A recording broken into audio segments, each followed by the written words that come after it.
Taste the Daily.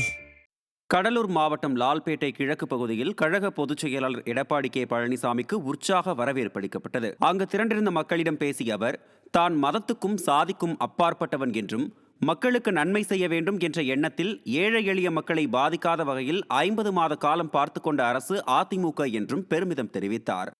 Cuddalore மாவட்டம் குமராட்சி கடைவீதி பகுதியில் அதிமுக பொதுச் செயலாளருக்கு உற்சாக வரவேற்பு அளிக்கப்பட்டது. அப்போது பொதுமக்களிடம் பேசிய அவர், விவசாயிகளுக்கு மும்முனை மின்சாரம், விலையில்லா கறவை மாடுகள், ஆடு, கோழி உள்ளிட்டவை வழங்கியது அதிமுக அரசு என்றும் உழவர் பாதுகாப்பு திட்டத்தின் கீழ் ஏராளமான திட்டங்களை நிறைவேற்றியதாகவும் தெரிவித்தார்.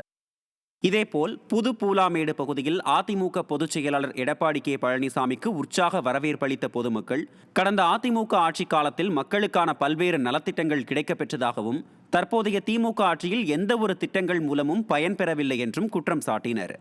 மேலும் மீண்டும் அதிமுக ஆட்சி அமைந்து தாங்கள்தான் முதலமைச்சராக வர வேண்டும் என்றும் கழக பொதுச் செயலாளர் எடப்பாடி கே பழனிசாமியிடம் புது பூலாமேடு பகுதி மக்கள் தெரிவித்தனர்.